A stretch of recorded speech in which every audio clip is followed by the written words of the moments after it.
Bismillahirrahmanirrahim. Assalamualaikum warahmatullahi wabarakatuh. Selamat datang dan berjumpa kembali dengan saya pada hari ini. Semoga semuanya dalam kondisi sehat dan bahagia. Pada kesempatan hari ini, kita akan sama-sama belajar tentang analisis data pada sebuah penelitian secara konsep teorinya. Kita langsung simak bersama yuk.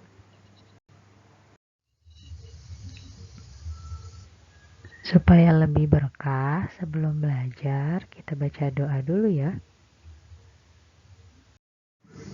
Adapun tujuan pembelajaran hari ini, setelah mendapat penjelasan materi, mahasiswa diharapkan mampu untuk memahami tujuan dari analisis data dalam penelitian, mengetahui bagaimana langkah-langkah pengolahan data, memahami uji hipotesis itu seperti apa, kemudian mengetahui analisis data pada studi deskriptif dan analisis dasar, kemudian juga diharapkan mampu memahami apa dan bagaimana analisis univariat, bivariat, serta multivariat. Sebelum mempelajari lebih lanjut tentang analisis data, ada baiknya kita mengingat kembali apa itu data dan seperti apa bentuk data. Pada dasarnya, jenis data terdiri dari data kuantitatif dan jenis data kualitatif. Data kuantitatif merupakan informasi numerikal yang didapat berupa angka-angka, sedangkan data kualitatif merupakan informasi deskriptif berupa kata-kata yang bisa jadi dapat diobservasi dari hasil observasi dan diamati tetapi tidak dapat diukur dalam angka-angka. Nah, biasanya data kualitatif ini berupa ungkapan ataupun pendapat dari subjek penelitian atau si partisipan. Misalnya, si partisipan mengungkapkan tentang suasana kondusif, kemudian kerjanya yang efisien, ya, kemudian suatu kualitas yang baik, gitu. Itu diungkapkan dalam bentuk data kualitatif. Sedangkan kita ingat kembali untuk analisis data merupakan kegiatan yang dilakukan untuk mengubah data penelitian menjadi sebuah informasi baru yang dapat digunakan untuk menarik atau menyimpulkan satu penelitian, hasil penelitian, ya. Dan juga saran. Jadi bisa kita simpulkan bahwa analisis data merupakan suatu usaha atau sarana untuk mengubah data menjadi informasi sehingga sifat-sifat data tersebut dapat dipahami dan digunakan untuk memecahkan masalah.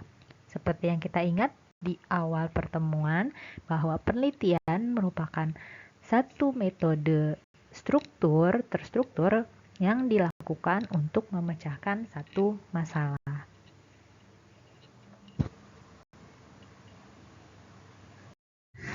Terdapat berbagai macam teknik pengolahan data, di mana teknik pengolahan data ini dilakukan sesuai dengan sifat data yang diolah. Maka teknik pengolahan data dapat kita bedakan menjadi teknik non-statistik dan teknik statistik, di mana teknik non-statistik merupakan teknik pengolahan data dalam menganalisis kualitatif melalui cara induktif atau cara dari sesuatu yang sifatnya khusus menjadi sesuatu yang bersifat umum. Sedangkan teknik statistik dengan cara menganalisis statistik melalui perhitungan manual ataupun komputerisasi. Ya, di mana teknik statistik ini merupakan teknik pengolahan data berupa angka-angka yang dapat kita hitung secara manual maupun juga komputerisasi, misalnya menggunakan aplikasi ya, berbagai macam teknik pengolahan data, misalnya menggunakan Excel yang paling simple atau bisa menggunakan SPSS.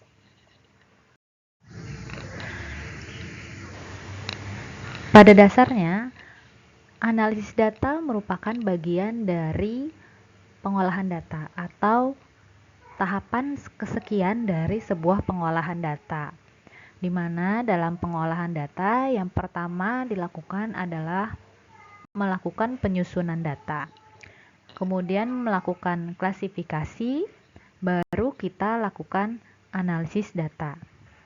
Serta setelah itu kita lakukan pengujian hipotesis dan penafsiran serta penyimpulan data. Langkah yang pertama dalam pengolahan data yaitu kita lakukan penyusunan data, di mana penyusunan data ini dilakukan untuk memudahkan penilaian dan pengecekan apakah semua data yang diperlukan dalam menguji hipotesis dan untuk mencapai tujuan penelitian sudah lengkap. Nah, hal yang perlu dilakukan atau diperhatikan dalam penyusunan data adalah yang pertama, kita pilih dan masukkan data yang penting dan benar-benar diperlukan dalam penelitian. Kemudian kita pilih data yang objektif, artinya yang tidak terlalu condong pada satu hal, tidak terlalu ekstrim. Hal ini agar menghindari bias atau kesalahan dalam interpretasi data. Kemudian juga kita lakukan atau perhatikan dalam tahap penyusunan data, jika pengumpulan data dengan wawancara atau maupun angket ya atau kuesioner, bedakan antara informasi yang diperlukan dengan kesan pribadi si responden. Nah, ini yang tadi dikatakan agar data ini tidak subjektif atau tidak berdasarkan si responden aja gitu ya, tapi memang betul-betul objektif berdasarkan hasil pengamatan gitu. Setelah kita melakukan penyusunan data, memilih data mana yang memang betul-betul diperlukan dalam penelitian kita, langkah pengolahan data berikutnya yaitu kita lakukan klasifikasi. Nah, klasifikasi ini dilakukan untuk mengelompokkan atau menggolongkan data. Nah, klasifikasi didasari oleh kategori yang dibuat berdasarkan justifikasi atau pertimbangan peneliti. Ya, jadi mana data yang dibutuhkan, kemudian kita kelompokkan atau kita golongkan data sesuai dengan justifikasi atau pertimbangan kita dalam penelitian. Nah, biasanya penggolongan atau klasifikasi data ini disesuaikan dengan permasalahan maupun tujuan dan hipotesis penelitian. Sebagai contoh, misalnya dalam satu penelitian yang kita lakukan, kita meneliti tentang readmisi atau rawat ulang pasien gagal jantung. Nah, tujuan penelitian kita yaitu untuk mengetahui faktor-faktor yang menjadi penyebab readmisi atau rawat ulang pasien gagal jantung. Dalam penelitian kita, hipotesis kita adalah readmisi pada pasien gagal jantung ini dikarenakan pasien tidak patuh terhadap program diet jantung misalnya. Kemudian setelah kita tadi pengelolaan data, ya, yang pertama kita pilih data yang dibutuhkan, kemudian kita klasifikasikan data-datanya, ya, misalnya mana yang data yang menunjukkan pengetahuan pasien, kemudian mana data tentang perilaku pasien, ya, kemudian mana yang data menunjukkan bahwa ini tentang perilaku pasien tentang diet jantung gitu ya, atau dan data-data lainnya yang memang kita dapatkan yang sesuai dengan tujuan dari penelitian kita.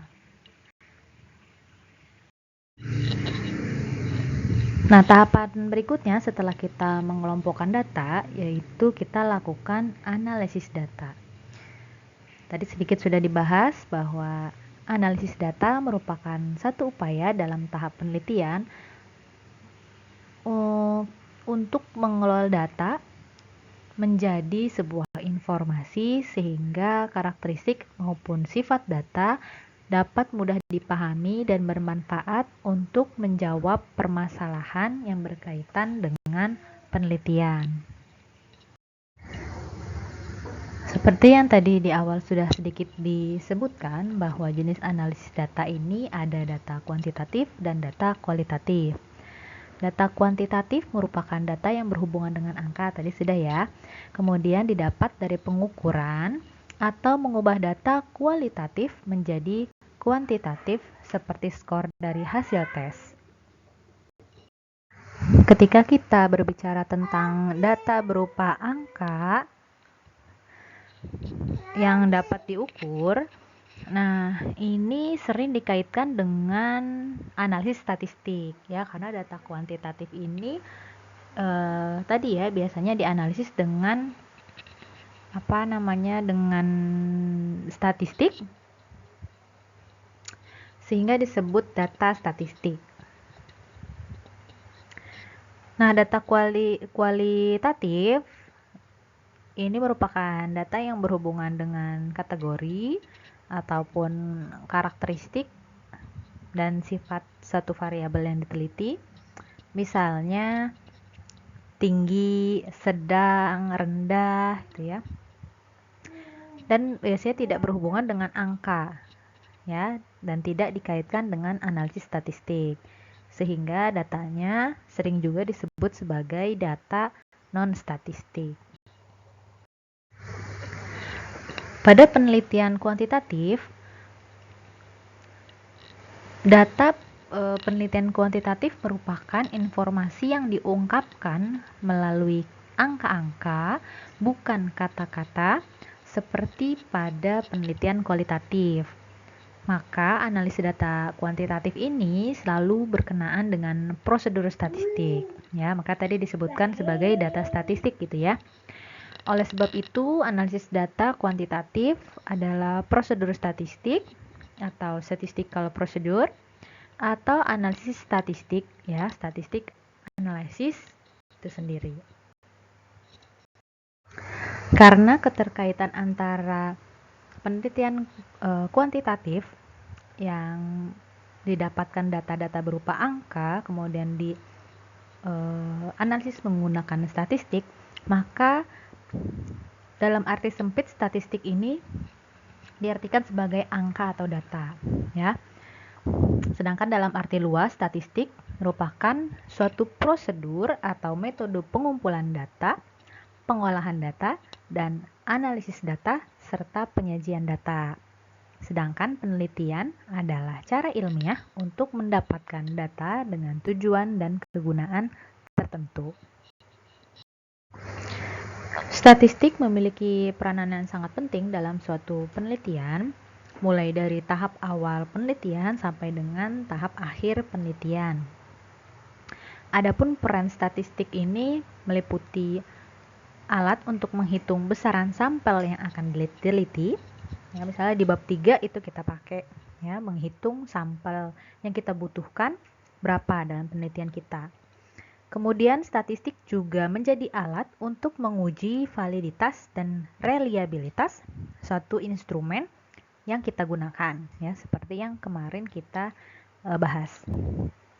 Kemudian statistik juga merupakan alat untuk mengolah data yang nanti kita sudah dapatkan, dan juga sebagai alat untuk menganalisis data dari data yang sudah kita kumpulkan ya, serta menjadi alat untuk menyajikan data yang kita dapatkan dalam penelitian. Nah, penggunaan statistik pada penelitian kualitatif bisa digunakan untuk menentukan jumlah sampel, karena pada penelitian kuantitatif yang jumlah populasinya besar, ini peneliti tentu memiliki keterbatasan dana serta waktu gitu ya untuk meneliti semua populasi, sehingga perlu sampel. Nah, sampel ini yang ditentukan dengan menggunakan statistik gitu ya. Sedangkan pada uji validitas dan reliabilitas pada penelitian kuantitatif ini juga membutuhkan statistik ya untuk melihat, menguji apakah satu kuesioner ini valid dan reliable. Nah, seperti kemarin kita sudah bahas sedikit, validitas ini menunjukkan ketepatan pengukuran suatu instrumen. Artinya suatu instrumen ini dapat dikatakan valid apabila instrumen tersebut dapat mengukur apa yang seharusnya diukur. Kalau reliabilitas ya, kita dapatkan dari hasil penghitungan statistik, ini menunjukkan konsistensi suatu instrumen dalam pengukuran. Artinya suatu instrumen dikatakan reliable kalau menghasilkan data yang sama meskipun digunakan dalam beberapa kali pengukuran. Nah, ini uji validitas dan reliabilitas ini harus ya menggunakan statistik.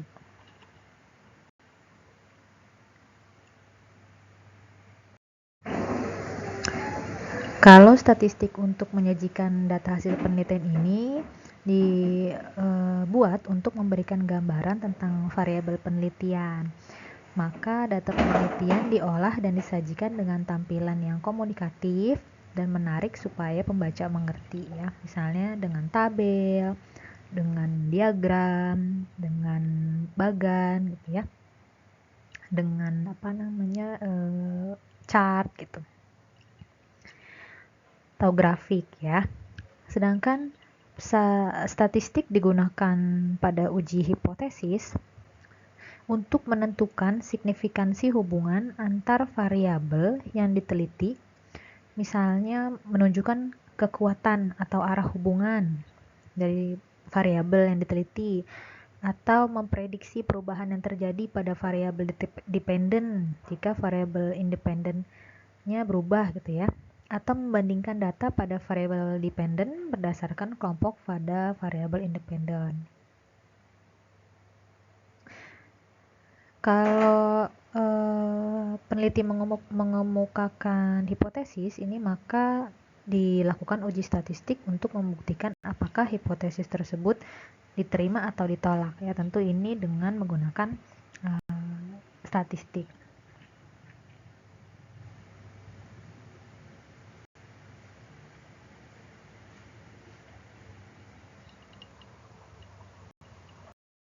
Nah, pada penelitian kuantitatif, analisis data ini juga dibagi menjadi dua. Ya, analisis data kuantitatif dengan perhitungan statistik. Ada statistik deskriptif, ada statistik inferensial. Ya.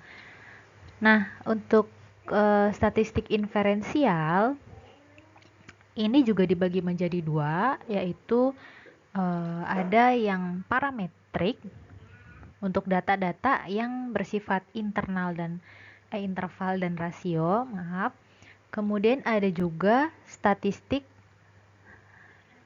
non parametrik. Ya, ini untuk menganalisis data yang jenis datanya nominal dan ordinal. Atau juga non parametrik ini dilakukan kalau misalnya distribusi datanya tidak normal ya. Sedangkan untuk yang parametrik jika data terdistribusi normal. Nah, dikatakan distribusi normal jika jumlah data di atas dan di bawah min itu sama nilainya. Nah, kita review sedikit tentang jenis data. Ada data nominal, ordinal, interval, rasio ya. Nah, untuk data nominal ini berupa pengelompokan data atau kategori dari peristiwa dan fakta yang memiliki kedudukan setiap kategori sama, tidak ada peringkat. Misalnya jenis kelamin ya, perempuan, laki-laki kan tidak ada peringkatnya. Agama, pertolongan persalinan, misalnya SC ataupun normal kan sama aja gitu ya. Kemudian untuk data ordinal, ini menggunakan urutan, ada peringkatnya, jarak antar urutannya nggak sama. Misalnya tingkat motivasi, dari yang mulai rendah, sedang, tinggi motivasinya. Misalnya tingkat pengetahuan, ada yang pengetahuannya sangat kurang, ada yang kurang, cukup, baik, sangat baik gitu ya pengetahuannya. Ini bertingkat berurutan ya, mulai dari rendah sampai ke tinggi. Nah, untuk jenis data interval ini didapat dari hasil pengukuran berupa nilai ataupun skor ya, berupa angka dengan jarak yang sama dan tidak memiliki nilai nol absolut. Didapat dari hasil pengukuran, bukan penjumlahan ya. Misalnya kita mengukur suhu tubuh, mengukur skor IQ, mengukur IPK mahasiswa ya, atau mengukur skor pengetahuan. Misalnya kalau ada nih yang skor pengetahuannya 0, ya berarti memang dia tidak tahu apa-apa gitu ya. Tuh. Berbeda dengan data rasio. Nah, data rasio ini didapat dari hasil pengukuran juga dan berbentuk nilai atau skor ya, atau angka yang memiliki rentang sama. Ya, jadi dia punya nilai nol absolut. Misalnya mengukur berat badan, tinggi badan. Ya, kalau misalnya berat badan 0, artinya kan nggak ada yang diukur gitu ya. Kemudian tinggi badan 0, itu juga kan nggak ada yang diukur berarti kan gitu. Kemudian ciri khas data rasio juga dia memiliki perbedaan nilai 2 kali menunjukkan terdapat perbedaan kualitas. Misalnya tadi kita ukur berat badan, yang pertama 40 kilo, yang kedua 20 kilo. Nah, kita bisa bilang kalau berat badan yang 40 kilo ini lebih berat 2 kali dari berat badan yang 20 kilo, gitu ya, untuk data rasio. Jadi kita perlu tahu jenis datanya nih dulu sehingga kita bisa menentukan nanti mau menggunakan statistik atau uji statistik yang mana. Nah, pada statistik deskriptif ini kita tidak mencari hubungan dari satu variabel ya, variabel independen, variabel dependen gitu, tidak kita lihat hubungannya.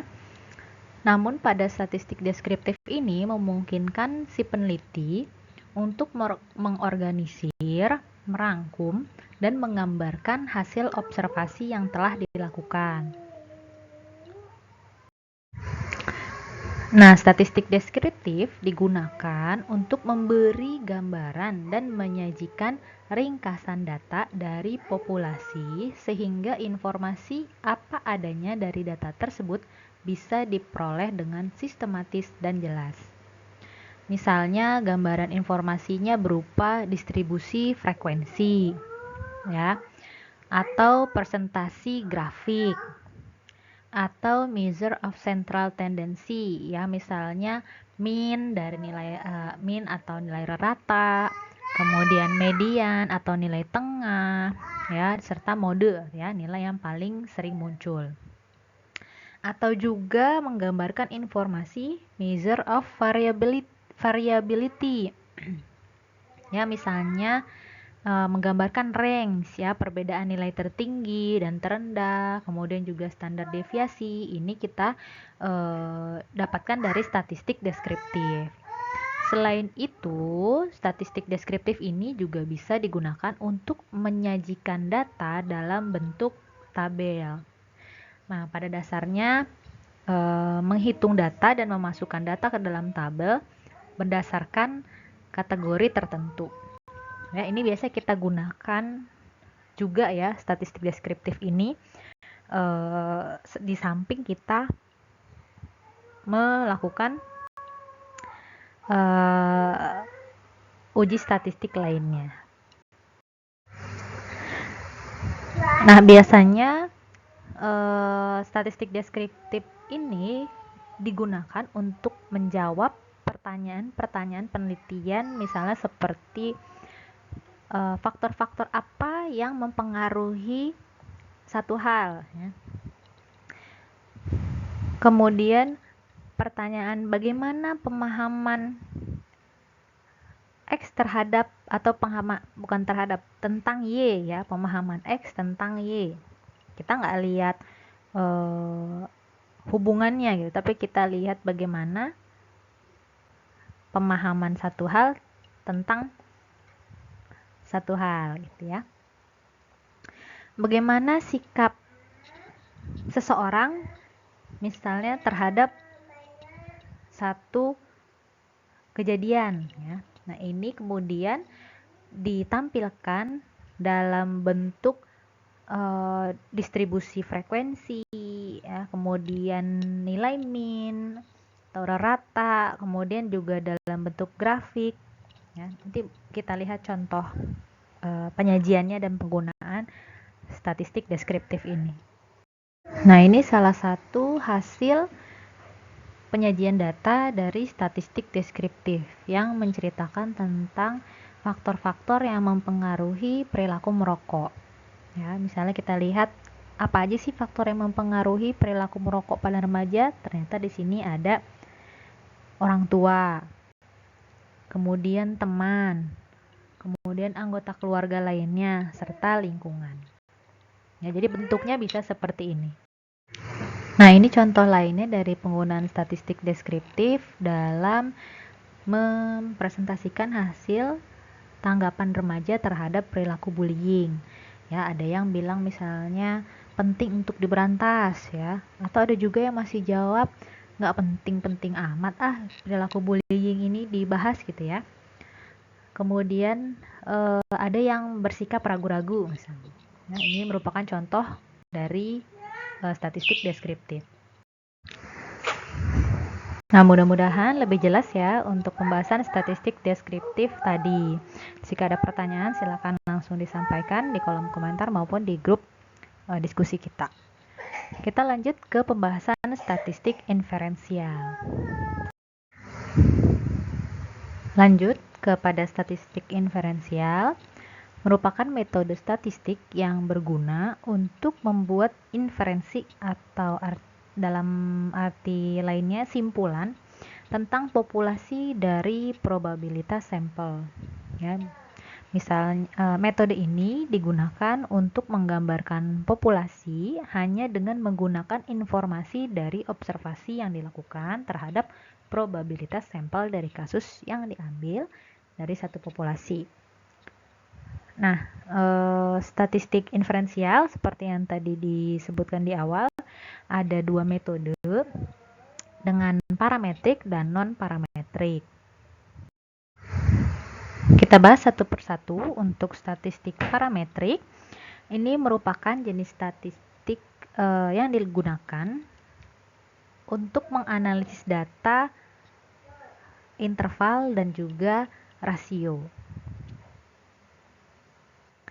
Misalnya untuk membandingkan antara satu grup dengan grup lain yang diteliti, ya.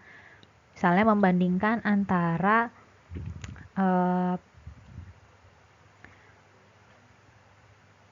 perawatan luka, ya, yang menggunakan madu dengan perawatan luka yang menggunakan sufratul aja misalnya. Ya, ini dianalisis nanti dengan ada t-test, ANOVA atau juga MANOVA. Nah, biasanya mahasiswa gunakan t-test atau ANOVA tergantung dari tujuan penelitiannya, ya, tergantung dari bentuk datanya. Ada juga untuk menganalisis hubungan ya antara satu variabel dengan variabel lain, antara dua variabel ataupun lebih dari dua variabel. Ya, misalnya menggunakan Pearson's product moment atau regresi. Nah, ini nanti bisa kita bahas lebih lanjut di statistik ya. Nah, berikutnya untuk statistik non-parametrik yang digunakan pada data yang berjenis data nominal dan juga data ordinal. Kalau misalnya kita melihat sampel saling berhubungan, ya, itu bisa kita gunakan sign test atau Wilcoxon atau juga McNemar, ya. Namun biasanya sih yang awam digunakan atau bukan awam ya, yang umum digunakan atau Wilcoxon. Kemudian untuk melihat dua sampel tidak berhubungan atau two independent samples, ini biasanya Mann-Whitney, ini bisa juga digunakan. Atau yang paling sering digunakan adalah chi-square, ya. Atau juga ada Moses extreme reaction atau Kolmogorov-Smirnov, ya. Ini juga suka digunakan oleh mahasiswa. Atau Wolfowitz runs, ya. Nah, untuk beberapa sampel yang berhubungan, ini biasanya digunakan Friedman test, ya, Kendall maupun Cochrane's. Sedangkan untuk sampel tidak berhubungan, ini kita gunakan Kruskal-Wallis test atau chi-square test juga bisa, ya. Atau yang lainnya median test. Untuk jenis-jenis statistik yang tadi sudah disebutkan, itu akan dibahas lebih dalam lagi di mata kuliah statistik atau analisis data. Nah, sekarang kita lanjut ke macam-macam analisis data. Ya, nanti kita temukan ada analisis data univariat yang seperti apa, kemudian analisis bivariat dan analisis multivariat. Pada analisis univariat ini kita akan selalu gunakan, ya. Kenapa? Karena baik itu hanya satu variabel atau dua variabel, itu tetap kita lakukan analisis univariat. Nah, pada analisis univariat ini menghasilkan distribusi dan persentase dari setiap variabel. Misalnya, ya, pada penelitian tadi faktor-faktor yang mempengaruhi perilaku merokok pada remaja misalnya, maka kita lihat, kita tampilkan, ya, presentasinya berdasarkan jenis kelamin. Misalnya ada perempuan dan laki-laki, berapa persen remaja laki-laki yang merokok, berapa persen remaja perempuan, gitu ya, dari sampel yang kita teliti. Kemudian pendidikan terakhirnya, misalnya remaja ini ada yang pendidikannya SMP kelas 1, kelas 2, kelas 3 misalnya, gitu ya. Kemudian usianya, jadi kita tampilkan berapa saja usianya di sampel penelitian ini, kemudian kita analisis masing-masing berdasarkan kelompoknya tadi, jenis kelaminnya, pendidikan terakhirnya, atau bukan pendidikan terakhir ya kalau kelas, ya, tapi kelas berapa, gitu ya. Kemudian usianya berapa saja pada responden penelitian ini. Nah, kalau tadi analisis univariat kita hanya membahas misalnya tadi terkait dengan jenis kelaminnya, ya. Kenapa jenis kelamin perempuan banyak pada penelitian ini, kemudian usianya, keterkaitannya dengan penelitian ini apa, gitu ya. Sekarang kita analisis bivariat. Nah, ini analisis yang dilakukan terhadap dua variabel yang diduga berhubungan atau ada korelasinya, ya. Misalnya variabel penyakit gagal jantung dengan usia, ada nggak hubungannya, itu ya. Kemudian kita bahas, kalau hasil penelitian kita ada hubungannya, kenapa demikian, usia bisa bisa berhubungan dengan kejadian penyakit gagal jantung misalnya, gitu ya. Nah, untuk analisis bivariat ini dapat dilakukan dengan uji statistik chi-square atau chi-kuadrat, t-test, dan juga z-test. Kalau tadi analisis bivariat, B berarti 2, ya, untuk memudahkan mengingat, maka analisis multivariat, multi artinya banyak, ya. Diartikan di sini lebih dari 2 variabel, misalnya 3 variabel, kita lihat hubungannya ada enggak antara variabel terikat dengan variabel bebas, gitu ya. Yang biasanya variabel bebasnya bisa 2, atau dibalik, variabel terikatnya banyak, variabel independennya yang sedikit. Misalnya kita analisis multivariat pada penelitian hubungan antara kepatuhan menjalani diet jantung terhadap minum obat, lama penyakit dan lain-lain misalnya terhadap kejadian readmisi. Nah, uji yang digunakan biasanya regresi berganda seperti multiple regression atau analisis varian. Kita sudah selesai membahas langkah ketiga pada pengolahan data, yaitu analisis data. Nah, kita akan lanjut kepada langkah keempat, yaitu pengujian hipotesis. Hipotesis pada dasarnya berasal dari bahasa Yunani, yaitu hupo dan tesis, yang artinya hupo merupakan lemah atau kurang atau di bawah. Sedangkan tesis berarti teori, proporsi, atau pernyataan yang disajikan sebagai bukti sehingga dapat diartikan sebagai pernyataan yang masih lemah kebenarannya atau belum pasti dan perlu dibuktikan atau dugaan yang sifatnya masih sementara. Nah, pengujian hipotesis sendiri merupakan suatu prosedur yang dilakukan dengan tujuan memutuskan apakah menerima atau menolak hipotesis yang sebelumnya kita buat mengenai parameter populasi atau mengenai satu hal yang kita teliti.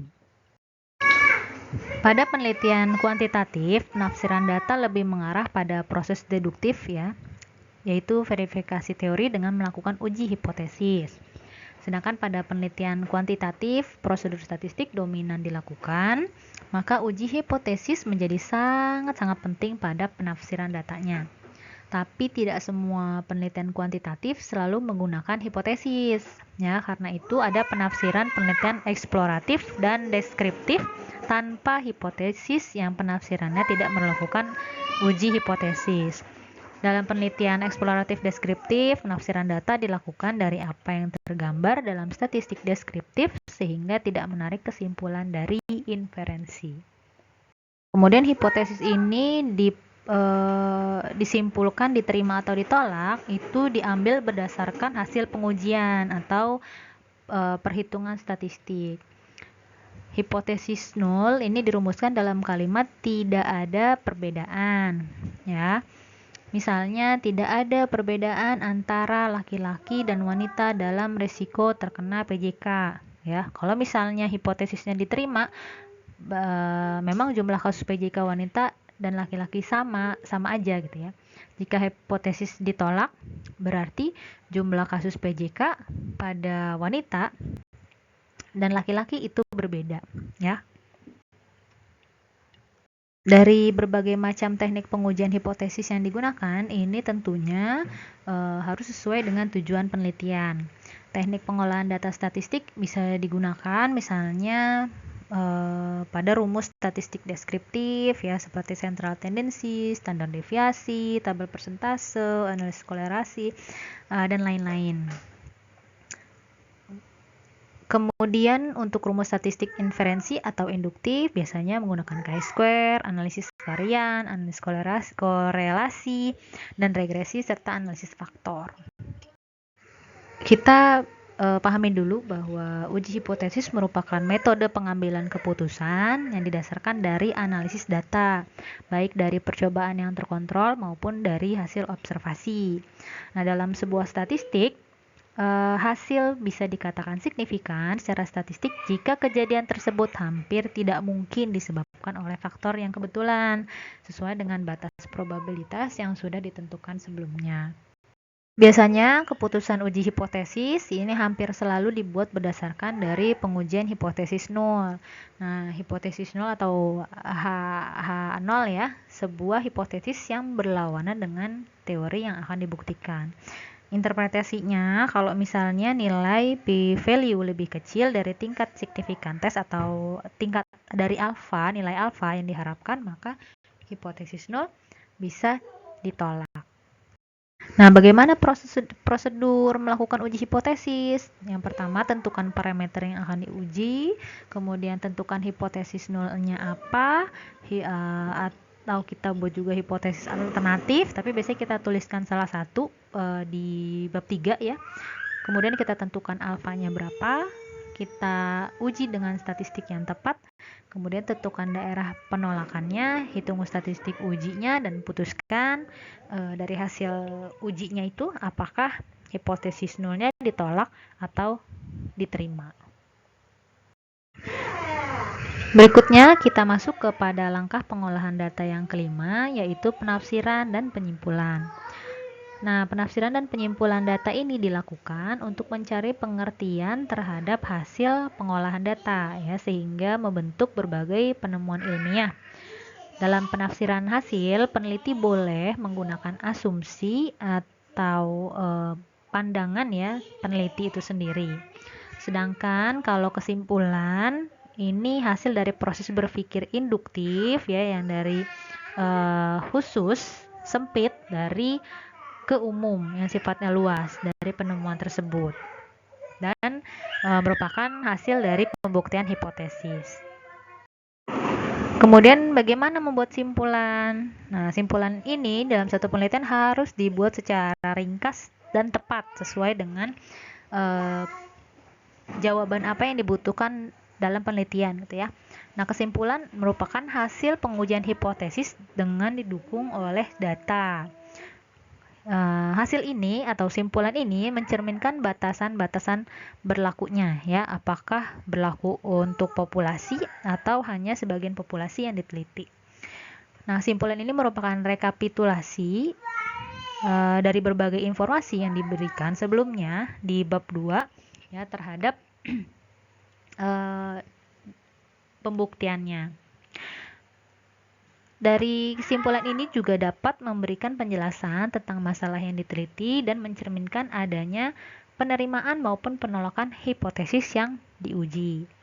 Kesimpulan juga dapat menuntun peneliti untuk dilakukan penelitian lebih lanjut ya, atau pada penelitian lainnya, apakah penelitian ini bisa diteliti lebih lanjut atau perlu diteliti lebih lanjut terhadap masalah lain yang berhubungan dengan hasil penelitian yang saat ini dilakukan. Berikut ini beberapa referensi yang digunakan dan bisa menjadi bahan untuk membaca lebih lanjut dan menambah pemahaman Anda semua.